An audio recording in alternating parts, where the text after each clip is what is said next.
Le football, c'est une religion en Afrique. Et en Côte d'Ivoire, encore plus.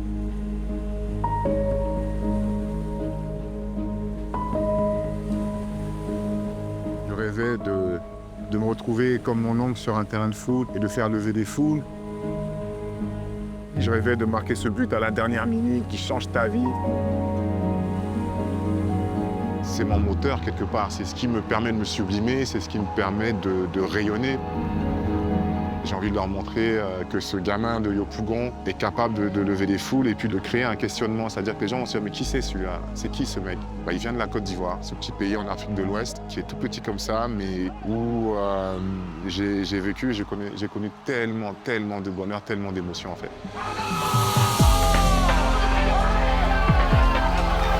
En étant éléphant, on est représentant de tous ces Ivoiriens. Être un éléphant, c'est d'abord avoir cette culture de gagne. À chaque fois que la nation est engagée, on ne doit pas rigoler. On a eu à faire des matchs autour, sur les pistes, il y avait des tanks. Ils sont à 10, ils sont à 20, on s'en bat les couilles. On peut gagner ce match-là. Pour les Ivoiriens, le plus important, c'est d'avoir des soldats qui mouillent le maillot.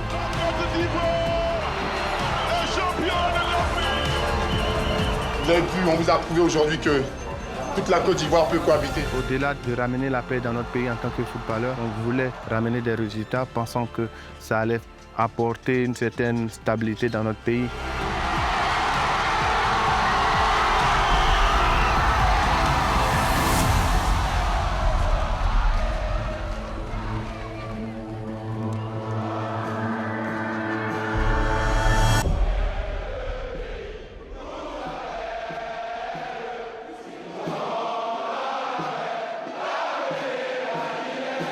Quand tout le stade se lève pour nous chanter l'hymne national, c'est encore une force qui donne à l'équipe. Quand l'hymne national tournait, on mettait la main sur le cœur pour dire qu'on va se battre pour le pays. Ce maillot orange, c'est une fierté. Être un éléphant, c'est ne jamais rien lâcher.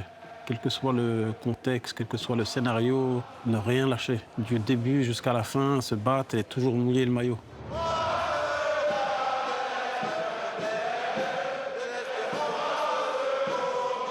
Toute la force, l'encouragement du peuple ivoirien en portant le maillot, c'est quelque chose d'inexplicable. Chaque fois qu'on entend l'hymne national, on se dit « waouh, on l'a fait ».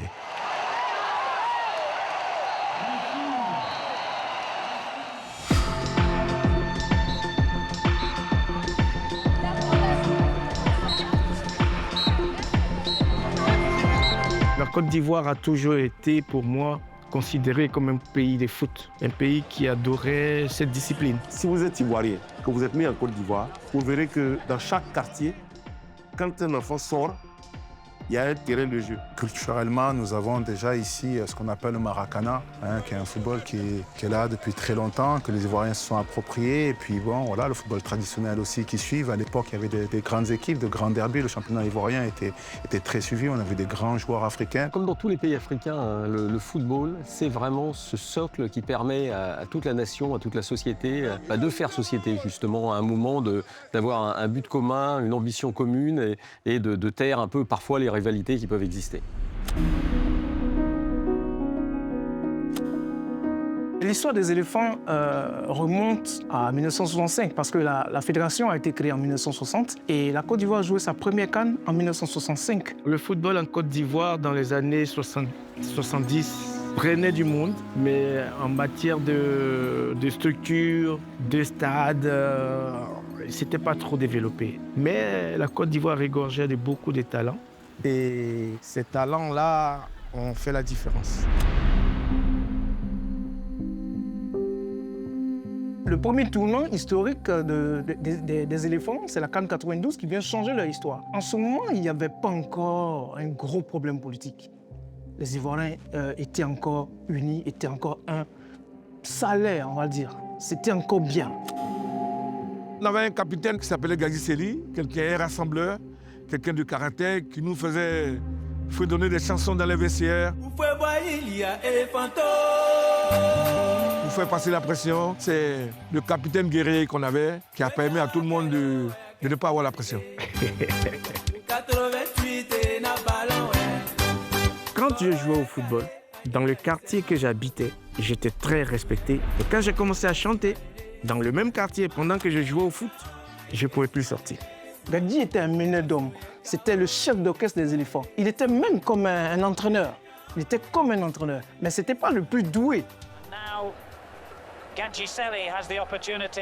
Il y a ce match en finale contre le Ghana. Ghana privé d'ailleurs d'Amélie Pelé, suspendu à cause d'un deuxième carton jaune. C'est comme si la France doit jouer à l'époque contre une équipe et Zidane n'est pas dans l'équipe.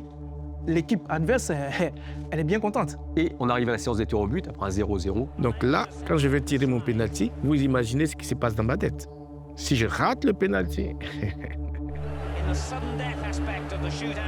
vous me mettez à ma place et vous comprenez que c'est toute ma vie qui se joue là.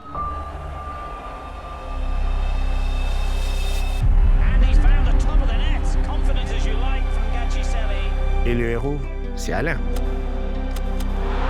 Si Alain n'arrête pas le pénalty, nous, on ne gagne jamais la coupe. Alain Gouamene arrête le dernier tir au but des Ghanéens et donc il l'emporte 11-10. Et ça, c'est un moment absolument incroyable pour l'histoire de la Côte d'Ivoire. Mais l'histoire des tirs au but, ce sera aussi un peu l'histoire de la Côte d'Ivoire en CAN. La différence s'est faite au niveau de la solidarité et vraiment de l'esprit. On n'était pas la meilleure équipe en 98, mais on était l'une des équipes les plus solidaires.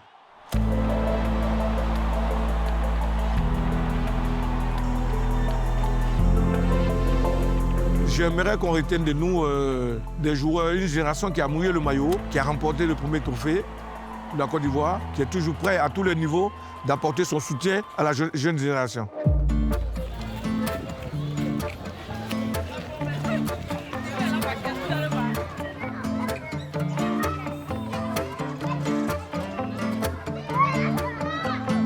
J'étais petit, je voyais tout ça, je le voyais immense, je le voyais très grand et tout. Et puis bah là, je le vois tout petit. On est à Yopougon, à Ndokwa, et là où Didier est né. C'est toute une vie, ici. Tout est parti de là. C'est comme si Jésus était descendu sur terre ici. Vraiment. Ici, il y a le midi, ça fait à manger là et tout. Donc, non, les parties de foot, c'était dehors. Dans les quartiers, toujours un tournoi à faire. Et en fait, en général, les tournois, ils sont organisés très simplement. C'est des équipes et le trophée, c'est, je sais pas, une bouteille d'eau en plastique que tu coupes, tu renverses, c'est des trucs et tu mets des moments à l'intérieur. Ma passion pour le football s'est développée dans ces moments-là. J'ai grandi dans une famille, dans une grande famille. On est 6 enfants. On mangeait ensemble.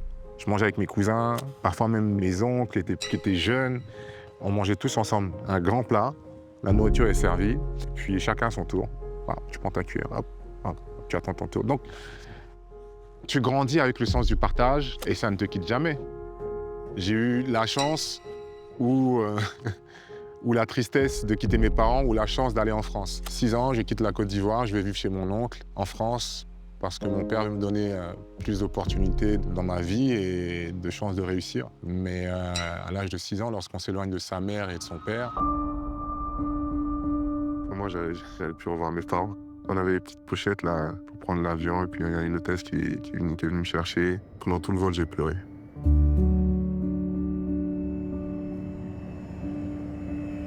On quitte un environnement où on est tous en famille, c'est la fête tous les jours et tu te retrouves dans un environnement où vous êtes 3. Ton oncle, ta tante et toi. C'était dur, mais heureusement que je suis parti, quoi. Ça m'a permis de vivre des choses incroyables. Pour l'instant, ça va, mais normalement, il y a un autre conseil de classe qui va décider si je passe. Et j'espère pouvoir passer en 3e. J'ai le mal du pays, je suis triste parce que mes parents me manquent, parce que les odeurs me manquent, parce que tout me manque, parce que ma belle Côte d'Ivoire me manque. J'ai envie de rentrer chez moi, j'ai envie de retourner voir mes parents. Donc quelque part, tu te dis que si tu rentres, tu vas les décevoir. Donc tu te dois d'être exemplaire, tu te dois d'être un modèle, tu te dois de leur montrer que tu réussis, que tu t'accroches. 1, pour pouvoir ouvrir la porte à d'autres demain. Et puis 2, parce que tu veux rendre tes parents fiers. Le déracinement est très compliqué. Pourquoi? Parce que c'est un saut dans l'inconnu. Je suis parti de la Côte d'Ivoire à 16 ans parce que je suis allé en Hollande. J'ai passé 2 ans avec les jeunes de Feyenoord avant de signer mon contrat pro avec l'équipe première. n'as pas d'amis, tu n'as pas de parents avec qui tu vas communiquer tes craintes par rapport aux entraînements, par rapport aux matchs. C'était très compliqué, mais bon. Il y a beaucoup de joueurs qui sont venus comme ça et puis qui se sont mis au football et qui ont été des très bons footballeurs. Et puis après, il y a eu l'économie du sport qui est devenue autre chose, c'est-à-dire faire venir le plus d'enfants possible pour obtenir des contrats qui allaient permettre justement à certaines familles de survivre grâce à des enfants envoyés en Europe pour gagner leur vie.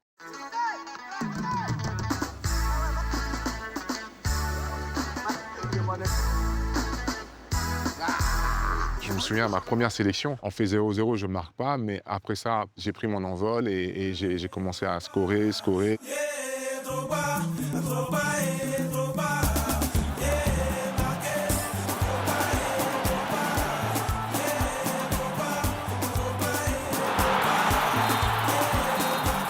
Didier, à un moment donné, c'était le symbole de cette équipe-là, qui dégageait l'aura que tous les Ivoiriens voulaient pour leur sélection. Si je vais à la guerre et j'ai l'opportunité de choisir une personne pour aller avec moi, je choisis Didier parce que je sais que je suis avec un homme fantastique. Drogba symbolisait la réussite en Europe des Ivoiriens. Et puis, vous savez, il y a des joueurs qui ont du charisme et il y en a qui en ont moins. C'est comme ça, c'est des individus. Et lui, il a ça. Il a cette espèce de force tranquille qui fait qu'à un moment, on est plus attiré par lui que par d'autres joueurs. J'ai dit il y a déjà longtemps, c'est pas parce qu'on est à table comme ça qu'on va se sourire, c'est pas ça qui va nous faire avancer. Des fois, il faut se dire les choses. Il faut savoir se dire les choses. Je suis désolé, dans les grandes équipes, c'est comme ça. De par ses prestations, lui, en club et au sein de l'équipe nationale, cela portait un rayonnement, on va dire, beaucoup plus grand. C'est quelqu'un de très intelligent qui nous fait progresser aussi, parce qu'il n'a pas sa langue dans sa poche aussi, qui dit les choses quand il faut. Ce que j'ai dit là dans le vestiaire, contre le Cameroun, franchement, on a vu des hommes sur le terrain. Du premier au 22e, on a vu des hommes sur le terrain. Là, c'est une petite équipe, mais il faut qu'on voit ça. On n'a pas le droit à l'erreur, les gars. Là, le statut qu'on a, là, c'est nous. Lui était, on va dire, le joyau. Et que dans toute grande nation, toute grande génération, il y a toujours eu ce joueur-là. Et ce joueur-là était Didier, oui. Allez, prends ça.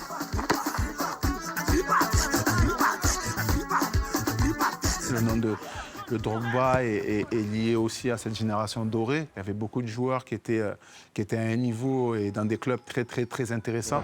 Aujourd'hui, c'est un moment décisif. Ça a été pareil pour plusieurs fois, on a eu à jouer ce genre de matchs comme ça.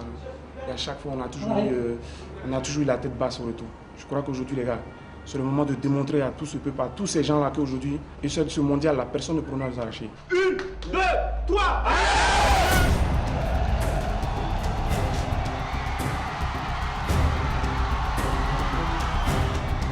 En 2002, la génération Drogba enchaîne les victoires, mais à côté de cela, il y a eu cet avènement de la guerre qui est venu un peu noircir cet élan-là. La Côte d'Ivoire rentre dans une période difficile. La rébellion qui naît, une tentative de coup d'État qui s'est transformée en rébellion. Et la Côte d'Ivoire se trouve divisée en deux. La Côte d'Ivoire traverse l'une des plus grandes crises de son histoire. Le pays, divisé en deux, est au bord de la guerre civile. Le gouvernement en place, dirigé par Laurent Gbagbo depuis octobre 2000, n'est pas reconnu par une partie de la population, principalement dans le nord du pays. C'est le moment aussi où l'équipe finalement était le seul lien qui permettait d'unir un peu tous les Ivoiriens. C'était le moyen à un moment de taire les tensions. Quand la Côte d'Ivoire jouait une CAN ou un match, ça éteignait tous les querelles qui existaient dans le pays. Et nous, on avait cette responsabilité-là. C'était important qu'à chaque match qu'on effectuait avec la sélection, c'était de gagner et d'apporter cette joie au peuple ivoirien. Vous ne pouvez pas imaginer à quel point cela contribue de façon importante à la résolution de la crise. C'est le seul domaine où tous les Ivoiriens sont unanimes. Donc, ils vivent intensement, quelle que soit la zone où ils se situent, ils vivent intensement tout ce que vous faites. Ils sont des gamins. Pour eux, ils sont conscients qu'ils apportent du bonheur, de la joie aux Ivoiriens. Mais ils n'ont pas encore conscience de servir peut-être de ciment à la société ivoirienne. Ce qui m'intéresse le plus, c'est la santé des gens. C'est surtout qu'il y a des personnes qui meurent tous les jours à cause de ces affrontements. Donc je pense qu'il faut essayer de faire passer un message de paix et de calme, de retour au calme. C'était très dur parce qu'on a vu qu'il y avait des familles qui étaient obligées de quitter les régions et les villes où elles vivaient, de peur qu'elles ne soient tuées ou assassinées par ce qu'il y avait. Et puis nous, on avait cette très grosse responsabilité et lourde responsabilité de hausser haut quand même les couleurs de la Côte d'Ivoire. On a eu à faire des matchs autour, sur les pistes, il y avait des tanks. Donc c'est pas évident d'avoir le ballon sortir, prendre le ballon pour aller faire la rentrée en touche, jouer dans ce contexte-là et garder sa concentration, garder sa lucidité, garder sa créativité. C'est pas évident, c'était trop pour les jeunes hommes que nous étions. Les Ivoiriens sont des gens qui adorent le foot et bon, je pense que ça serait fabuleux pour le pays, fabuleux pour ce qui se passe pour les gens qui sont là-bas, que la Côte d'Ivoire se qualifie pour la Coupe du Monde. Alors ce match au Soudan, c'est un match révélateur de l'impact de l'équipe nationale sur le pays. Justement, une période où politiquement c'était très très compliqué, avec des élections qui devaient être décalées, donc des tensions politiques énormes. Et l'équipe de Côte d'Ivoire peut obtenir pour la première fois son ticket pour la Coupe du Monde. De l'autre côté, il y avait un match Égypte-Cameroun. Si le Cameroun gagne, il passe. Peut-être que c'est notre dernière réunion, peut-être que c'est notre dernier match ensemble pour nous. On avait une réunion avec le président Sidi Diallo et le président Sidi Diallo nous disait restez concentrés jusqu'à la fin du match parce qu'on ne sait jamais. Si on va faire un faux pas au Soudan et que le Cameroun est accroché par l'Égypte, on se fout une balle dans la tête. On se met une balle dans la tête et ce discours-là m'est resté dans la tête. On est là pour gagner, je le répète. Et peut-être que dans 1h30, c'est du bonheur. Il ne faut jamais l'oublier. Il n'y en a peut-être qu'une. Allez les gars.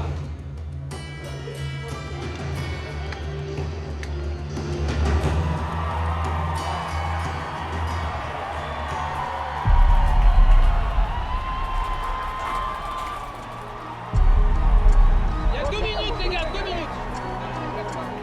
Et à ce moment-là, les éléphants, qui ont terminé leur match à Khartoum, sont tous au téléphone en train d'attendre le résultat et de savoir ce qui se passe. Et qu'est-ce qui se passe? Les Égyptiens font match nul au Cameroun. À la dernière minute de jeu, encore, on est plus qu'à la dernière minute. Penalty pour le Cameroun. Allez, on prie. Allez, on prie les gars. Allez, Didier, on prie. Didier, on prie. Didier, on prie.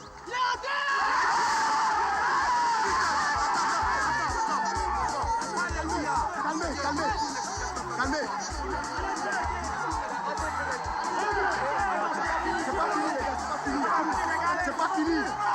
C'est pas fini. Eh, on prie.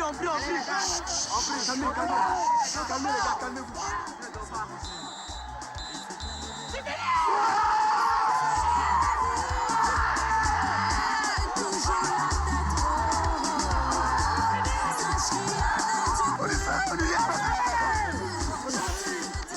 Après le match, ce qui se passe, c'est la folie. Les gens n'y croyaient plus, ça pleurait de partout en fait de joie. Ça pleurait de joie.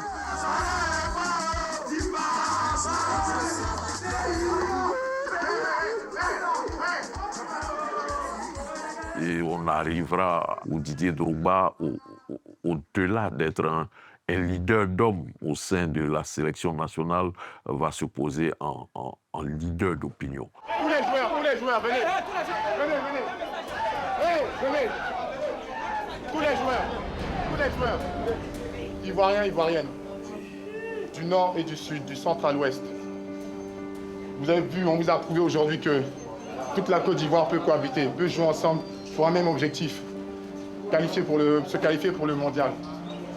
Vous nous avez promis que cette fête allait rassembler le peuple. Aujourd'hui, on vous demande, s'il vous plaît, on se met à genoux. Ces genoux qui posent lui et ses compagnons dans les vestiaires de ce stade soudanais-là est un moment important dans l'histoire de la Côte d'Ivoire. Ça a montré que toute la Côte d'Ivoire pouvait se rassembler et construire autour d'une équipe nationale. Ça a réunifié pratiquement le pays, ça a donné de l'espoir et c'est aussi ça la force du football. Le seul pays de l'Afrique qui a toutes ces richesses ne peut pas sombrer dans la guerre comme ça. S'il vous plaît, déposez tous les armes. Faites les élections, organisez les élections et tout ira du mieux. Peut-être qu'il ne sait pas à cette période qu'il prend un risque, mais j'imagine qu'il se dit qu'il faut qu'il prenne ce risque. Je ne pensais pas que ce message-là allait avoir une telle portée. Je pense que si on a évité un enlisement de la crise, surtout à cette période-là, c'est peut-être grâce à, peut-être pas grâce au message, mais du moins grâce à cette qualification. Il y avait une sorte de souffle nouveau dans la société avec cette première Coupe du Monde qui allait être un moment immense pour le pays, un pays qui vivait des moments troubles.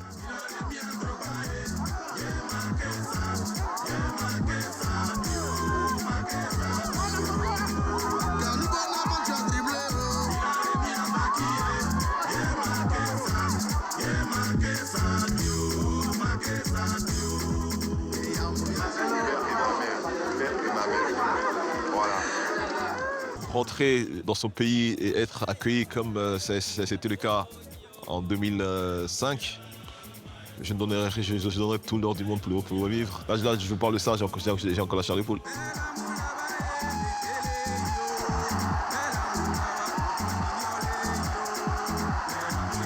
Quand tu gagnes, tu vois une fierté dans les yeux des Ivoiriens.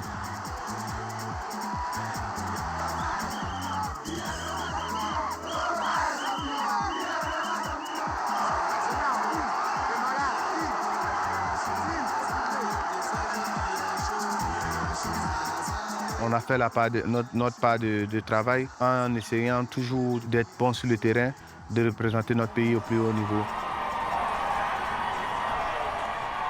On était très confiants et très conscients de notre potentiel. Et on aimait chambrer, on aimait avoir le ballon, on aimait redoubler les passes, on aimait avoir la supériorité, on va dire, technique sur nos adversaires. C'est rare que les gens disent « Ah, il y a une équipe africaine qui peut remporter la Coupe du Monde, qui peut aller très loin, c'est nous. » C'est nous.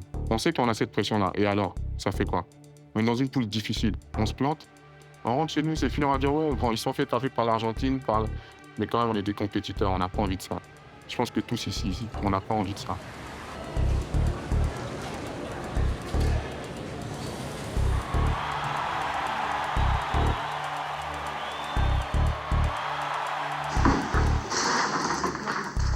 Il n'y en a pas un qui est meilleur que vous ici. Il n'y en a pas un qui est meilleur que vous. Je vous le dis, moi. Hein. Je vous le dis, moi. Hein. La différence, c'est les duels. Il faut être attentif. Même chose. La Côte d'Ivoire, pour sa première Coupe du Monde, quand elle voit le tirage au sort, Pays-Bas, Argentine, donc là, ils n'ont vraiment pas eu de chance, mais mine de rien, je vais dire que c'est peut-être celle qui a donné la plus belle impression. Parce que c'était une équipe joueuse qui n'avait rien à perdre, mais franchement, ils n'ont pas eu à rougir pour leur première participation. Je suis persuadé qu'on avait vraiment l'effectif et les joueurs pour passer le premier tour.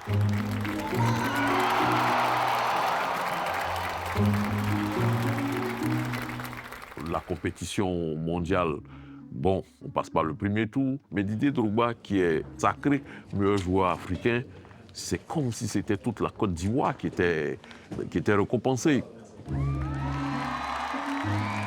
C'est le premier Ivoirien qui remporte cette distinction. Il vient présenter le Ballon d'Or au président, il part pour dire à la Côte d'Ivoire, aux politiciens, qu'il ne sert à rien de déchirer le pays. La paix est conclue. La paix est conclue, la guerre est finie. Je tiens à ma façon à œuvrer pour la paix en Côte d'Ivoire. Et à cette occasion, Monsieur le Président, je souhaiterais vous demander à aller présenter le Ballon d'Or à Bouaké.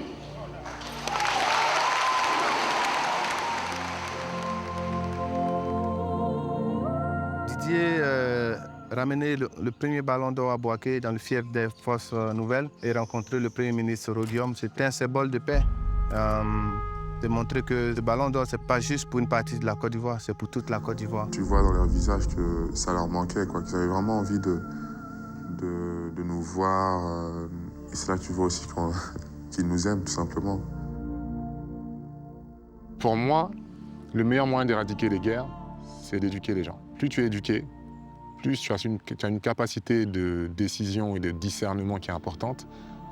Donc à partir de ce moment-là, on ne peut plus te tromper. Donc l'éducation, tout passe par l'éducation. Aujourd'hui, de la visite de Didier Drogba ici à Bouaké pour montrer à l'ensemble des Ivoiriens que la paix est possible, que la réconciliation est vraie.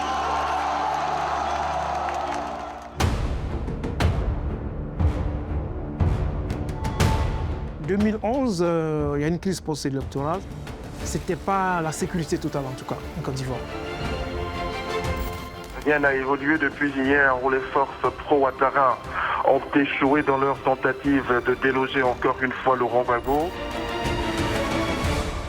Ça nous éclabousse aussi, ça nous touche aussi, ça nous heurte aussi, ça nous pèse aussi. On ne peut pas faire fi de ce qui se passe dans la société. On n'est pas extérieur à cela. C'est le représentant spécial de l'ONU en Côte d'Ivoire qui affirme que la guerre est terminée, que les troupes de Laurent Gbagbo ont disparu et qu'il n'y a plus que des combats sporadiques maintenant dans les rues d'Abidjan. Bon, Didier, Président. comment ça va? Félicitations. Hein? Pardon. On est très très fiers. J'espère que je ne viens pas vous mettre la pression. Hein? Je sais que vous ferez honneur non seulement à la Côte d'Ivoire demain, mais à toute l'Afrique. Donc bonne chance pour demain. Merci. À ce moment-là précis, on voulait vraiment donner de la joie après tout ce qui s'était passé. Et c'est une pression, personne ne peut réaliser cette pression-là, à part ceux qui sont concernés réellement. Personne. Quand j'ai pris le ballon, traversé tout le terrain et aller au tir au but. Mon manager dans le temps, Francis Kakou, il disait, qu'est-ce que tu vas faire là-bas? Tu viens d'arriver, ne shoot pas. Ne te mets pas cette pression à tes parents. La frappe Wilfried face à Mouéné.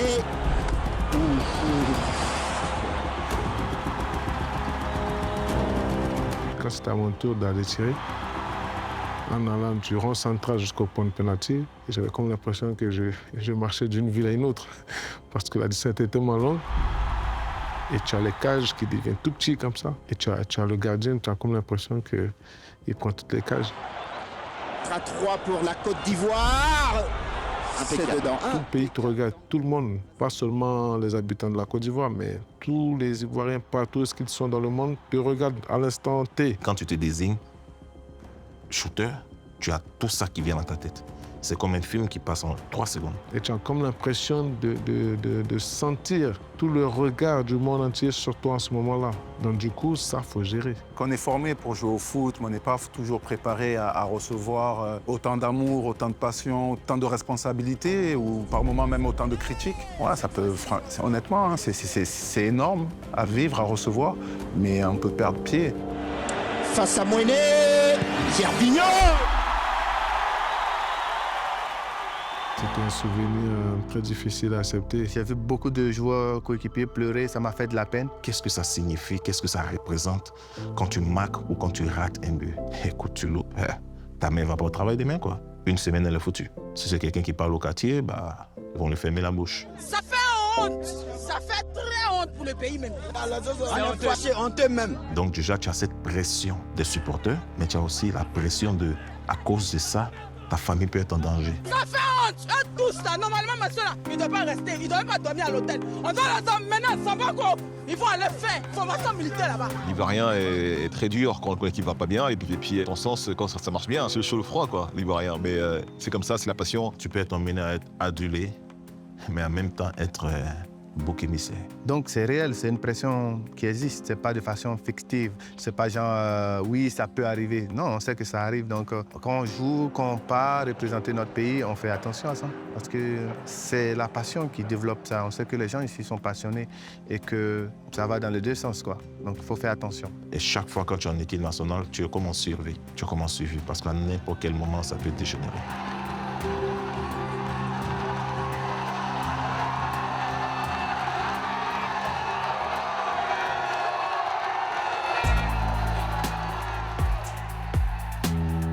La Côte d'Ivoire rencontre le Sénégal. Elle remporte le match aller, 4-2, et elle part au Sénégal, elle mène 2-0.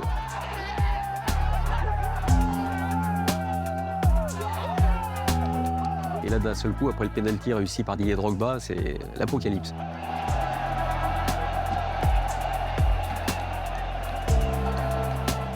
J'y étais. Je peux vous dire que l'ambiance était ultra tendue, les pierres jetées. Ouais, ce sont des pierres. Ouais, ce sont les Sénégalais.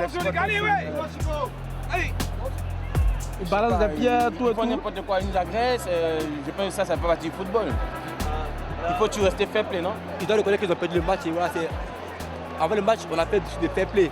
Et là, maintenant, on voit qu'il y a une bagarre entre les supporters ivoiriens et sénégalais. En plus, on est frères. C'est dommage pour l'Afrique, franchement.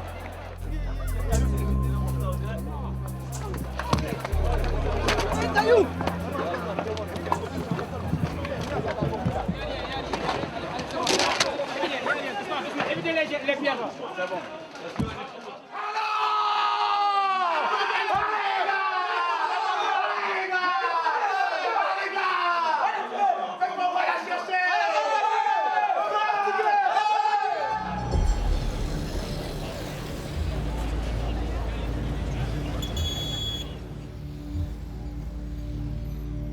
Didier Drogba annonce sa retraite en 2014.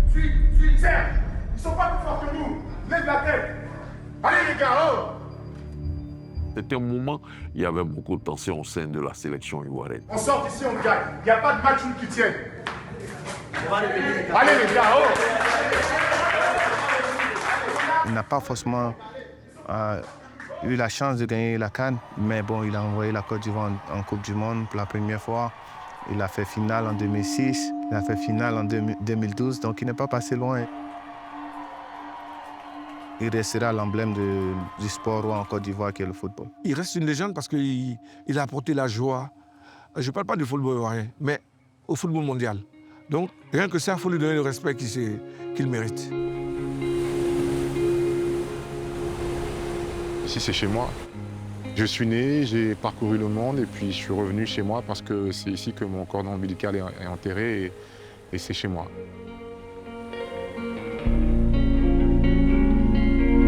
J'ai connu tellement de bonheur, tellement d'émotions en fait.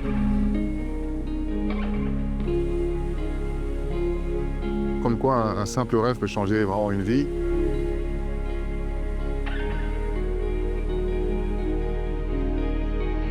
Les Ivoiriens le vivent un peu mal parce qu'ils savent qu'il est encore, il joue encore, il a encore, comme on dit, de la compétition dans les gens. Sans Drogba, non, sans Drogba, on ne peut pas gagner. On s'est dit, mais on fait comment pour remplacer ce génie? Et derrière, il y a heureusement toute une formation qui s'est faite en Côte d'Ivoire. On a des joueurs qui arrivent, qui sont talentueux.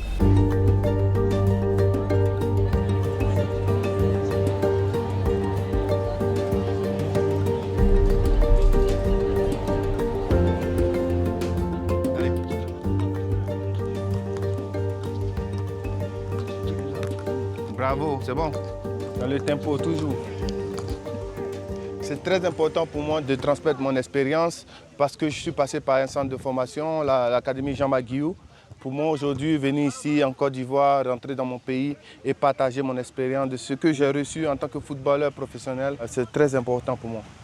À force de travailler dans la fatigue, là, tu vas voir, ça devient automatique pour toi. Parce que tu es fatigué, tu cherches de l'air, mais tu t'appliques. Tu répètes, après ça devient naturel. La méthode Guillou, c'est ça. Dompter le ballon, nu-pied, apprendre à toucher les bonnes surfaces sans la chaussure. C'est une méthode pédagogique qui permet aux footballeurs, excellents footballeurs, d'apprendre à connaître son corps déjà, en premier, et aussi d'apprendre à jouer avec les autres comme ils le font si bien. À un moment donné, après l'académie de Jean-Marc Guillou, les gens ont compris, les techniciens ont compris que la formation paye.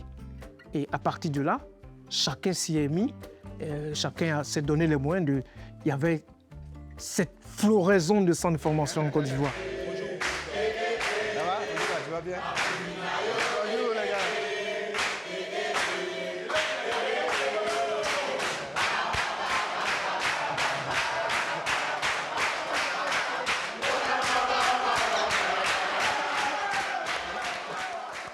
Lui, il est arrivé, il était très petit. Là, il a commencé à grandir un peu. Donc, voilà. C'est le plus jeune en plus. Même plus tard, je vais devenir un gros footballeur. Et il joue pour les éléphants? Oui, s'il veut jouer pour les éléphants ici, lever la main. Oui. On espère, on espère tout le monde. La Côte d'Ivoire a un potentiel de joueurs, de techniciens, d'athlètes, mais affolant. C'est effarant quand on les voit jouer. Et le football est un ascenseur social en Côte d'Ivoire, on peut le dire. Un gars comme Didier Drogba, en lui tout seul, c'est une industrie. Il y a beaucoup de personnes qui travaillent avec lui et qui font vivre leur famille. Kalou, Salomon, c'est la même chose. Donc, leur réussite, je dis, au football, est devenue une ascension sociale en Côte d'Ivoire. L'objectif, c'est ça, de créer des futurs champions. Quand tu vois un enfant de 11 ans faire ça avec un ballon, ça montre qu'on est sur la bonne voie. On était 4 par chambre. Moi, je dormais là. Il y avait Bokatu, j'avais oublié Bokatu. Bokatu là, Yaya Touré et puis Gomé Landry. Ça me ramène à mon enfance, à l'académie, à Sol Béni, là où tout a commencé. J'espère qu'ils se rendent compte de la chance qu'ils ont d'être dans un cadre comme ça. C'est mon idole. Voilà, il lui a jamais dit ça, mais aujourd'hui, il lui fait comprendre que c'est mon idole. Et moi, quand je les vois jouer, j'aimerais être à leur place aussi. Donc moi, je vais continuer à travailler pour arriver là où ils sont arrivés. Voilà, et j'aimerais porter le maillot de l'équipe nationale un jour. 2014, c'est dit maintenant que les anciens sont partis, que Didier soit parti. Maintenant, c'est en nous qui sommes entre la génération dorée et puis la nouvelle génération. C'est à nous de prendre nos responsabilités et d'essayer d'apporter quelque chose au niveau du groupe. Il y en a eu des joueurs qui se sont affirmés, il y en a qui ont gagné en leadership, il y en a qui ont pris les responsabilités, il y en a qui ont grandi. Donc on s'assoit, on dit, bon voilà, Didier a arrêté, c'est une aubaine, c'est-à-dire qu'il faut passer à une étape supérieure. Et les cœurs qui battent la chamade. Barry Boubacar face à Razak. Le coup de sifflet de Papa Gassama qui retentit. Barry Boubacar.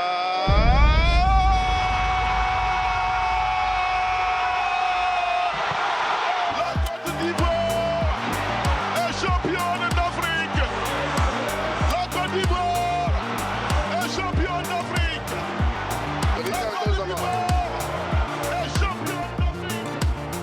C'est un souvenir incroyable. Comme on dit, on a stoppé la malédiction. Le pays avait besoin de ça. Le pays avait besoin de respirer autrement. Le pays avait besoin de voir autre chose que les affres de la guerre.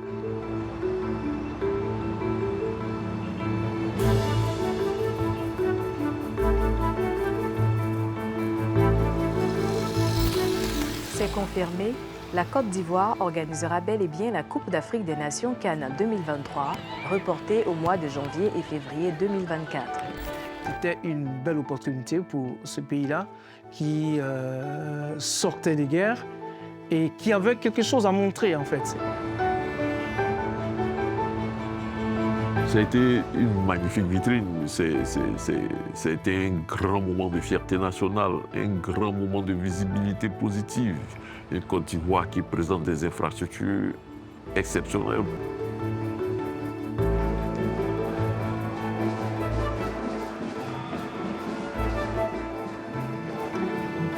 C'est pas donné à tout le monde de jouer une CAN dans son pays. Et là, moi, c'était la première fois et j'ai vraiment kiffé. Je me suis senti vraiment chanceux d'être parmi cette équipe-là.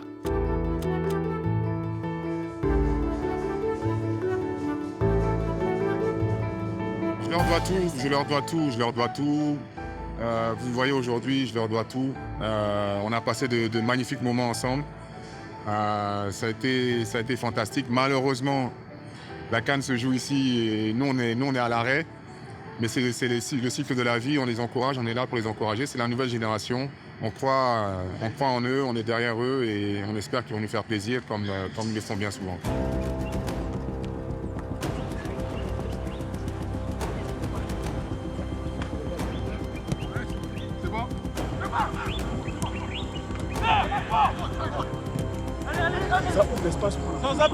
La Côte d'Ivoire est face à ses responsabilités, elle doit performer et toutes les équipes qui sont ici méritent d'être là, donc elles ont leur chance. Donc à nous de faire en sorte de les respecter.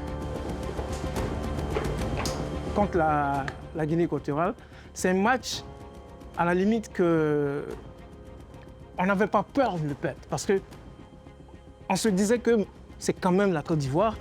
On avait déjà une victoire, plus un match nul. Bon, même un match nul, voilà, on passait. Donc, nous, la Guinée équatoriale, ça allait juste, voilà quoi. Des cacahuètes, c'est juste pour l'apéro, pour la suite. On suivait ce match-là, j'étais en haut, dans les tribunes avec les plus hautes autorités du pays. On n'a rien compris. Et 0, et puis 2-0, et puis 3-0, et puis 4-0. Ils ont 5 tirs au but, ils en marquent 4. Et le résultat est là. Et donc, effectivement, vous imaginez le regard de toutes les autorités sur moi à ce moment-là. C'était pas évident. Un véritable cataclysme vient de se produire ici au stade olympique Alassane Ouattara de Pimbe. Il va falloir se remettre au travail, se poser les bonnes questions. Non seulement se poser les bonnes questions, mais prendre les bonnes décisions pour le football. Et que du football. Non, c'est compliqué, c'est compliqué. C'est compliqué en plus que c'est jamais vu. C'est pas comme si voilà, on a déjà vécu ça, donc on sait quoi faire.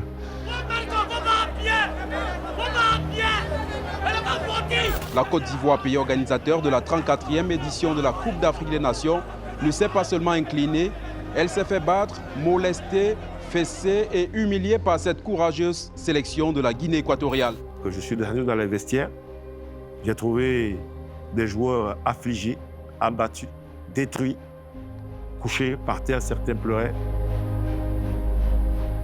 Je leur ai dit, je suis convaincu qu'on n'est pas éliminé, qu'on va rester dans la course, qu'on va continuer la compétition. Ce soir, c'était un accident de parcours. Comme on dit chez nous en Côte d'Ivoire, celui qui est mort et qui est ressuscité n'a plus peur de la mort. Donc, il fallait qu'à partir de ce moment-là, commence une nouvelle campagne pour nous.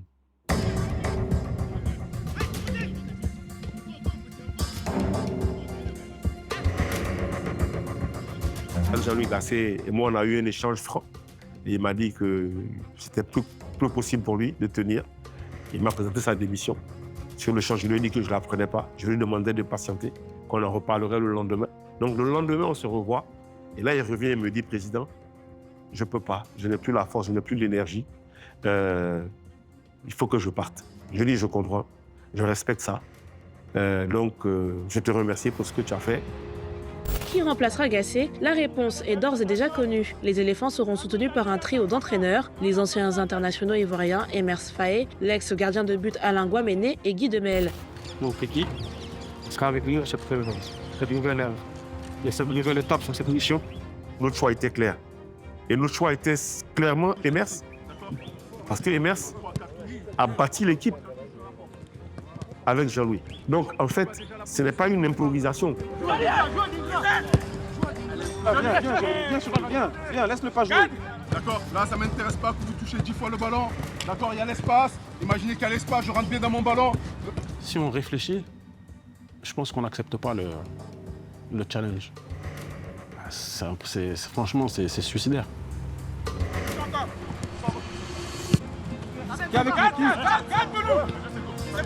Si Emers n'avait pas accepté le rôle de numéro 1 de sélectionneur, je ne pense pas que j'aurais accepté l'aventure aussi de mon côté.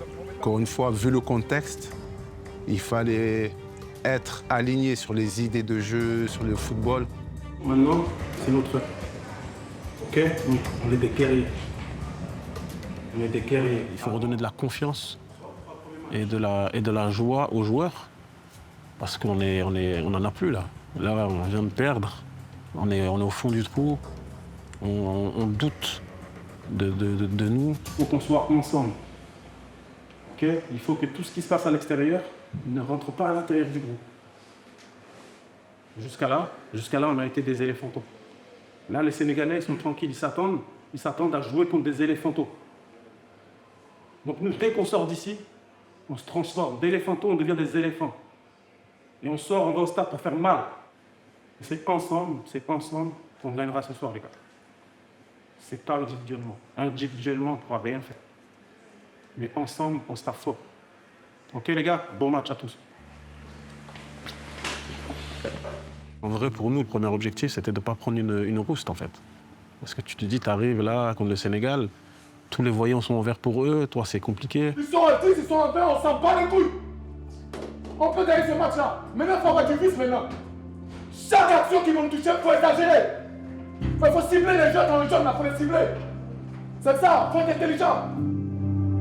Jouer avec de la personnalité. De toute façon, on n'a pas le choix. Jouer avec de la personnalité. Si on croit vraiment qu'on va gagner ce match. Mais jouer. On va pas la vie pour jouer. Allez, les gars, on est en place, les gars. On reste en place. Et on bat le Sénégal.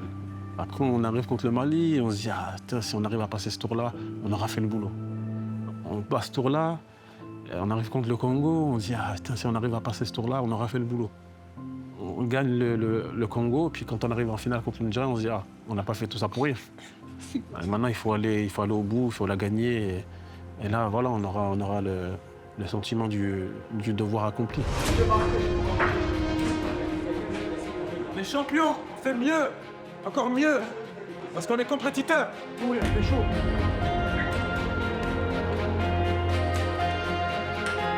On défend bien, les gars. Et la communication, elle vient de tout le monde. Elle vient de tout le monde. Ok? Quand je vais défendre, la bonne orientation, c'est aussi la communication. Parce que je suis mon copain, il sait où se placer. D'accord? Important défensivement d'être juste. On est prêt à courir. On est prêt à souffrir ensemble. On est prêt à attaquer ensemble, les gars. La chaleur n'est pas une excuse, les gars. Ça là, ça n'arrive pas tous les jours. Ne croyez même pas, ceux qui ont joué une CAN en Côte d'Ivoire, dans leur pays, peut-être il y en a qui sont plus de ce monde. Et en tant que leader, il ne faut pas parler pour parler. Voilà. Il faut parler quand c'est nécessaire. On n'a pas le droit de passer à côté. On ne peut pas passer à côté. Quand on est ici, là, on vient à la coupe. Et c'est ce qu'on doit se dire tous ici. Ça, les gars. Ils veulent courir pendant 2 jours, on va les monter, nous on peut courir pendant 7 jours. Allez, les gars. Allez, les gars. Allez. Bon, on va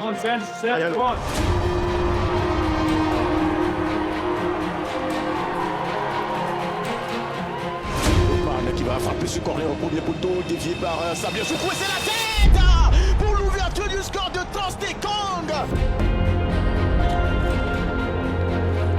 On les a usés, on les a fatigués.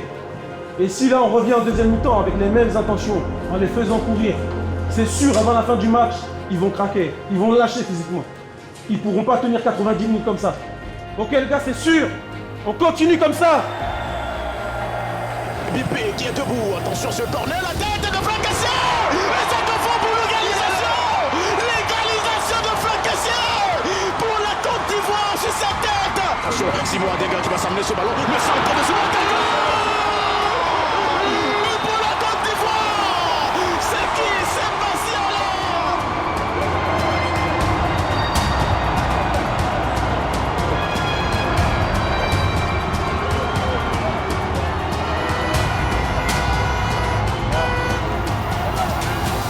Organiser et gagner, c'est un bonus, quoi. C'est une très belle vitrine, on va dire. Peut-être que même après la CAN, les 3-4 mois qui ont suivi, l'image de la Côte d'Ivoire est restée rayonnante en Afrique et même dans le monde. Le ministère du Tourisme, presque tous les ministères, quand ils communiquaient sur la Côte d'Ivoire, c'était avec le trophée de la CAN 2023. C'est un mélange de fierté et de soulagement. Alors, on fait ça chez nous. C'est une fierté d'avoir fait ça pour des jeunes entraîneurs que nous sommes encore aujourd'hui, mais que nous étions à ce moment-là. On n'a jamais eu un changement d'entraîneur en cours de compétition dans le monde, hein, quelle que soit la compétition. Et nous, on l'a fait en gagnant derrière la compétition. Donc, on a marqué l'histoire du foot, on a marqué l'histoire de la CAN, on a marqué l'histoire de l'Afrique, on a marqué l'histoire de la Côte d'Ivoire. Parce qu'on a fait quelque chose de fort, de se dire qu'on a réussi à le faire dans des circonstances difficiles, ça rend encore la chose plus belle. Brandir la coupe lors de la CAN 2023, pour moi, c'est le plus beau jour de ma vie. Attention, ma femme, elle n'est pas là. Ok. C'est le moment.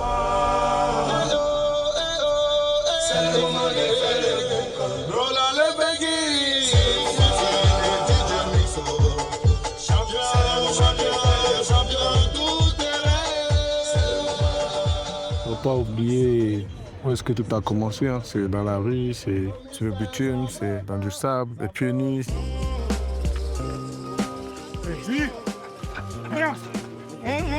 Ouais. Non, c'est quoi?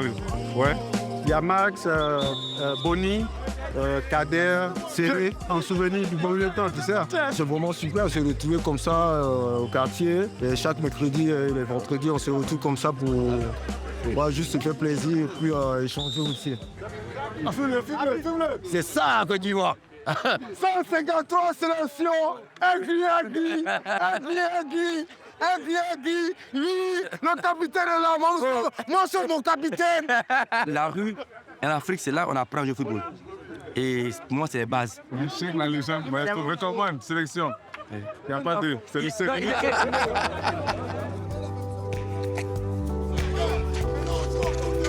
Zopora, Kader, Boni, Gradel, du match de jouer ici, au quartier, revenir à la source. Et c'est important de donner aussi cette saveur à la jeunesse. Ils sont là, ils nous regardent.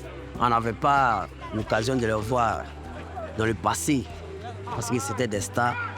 Aujourd'hui, on les voit dans notre cité ici. Kader Keita, Mas Gradel, Denis Wifri, toutes ces légendes-là, vraiment, ça nous plaît.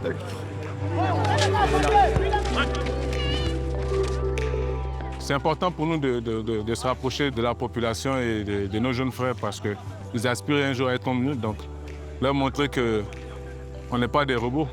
Donc, sinon on est arrivé, ils peuvent y arriver aussi.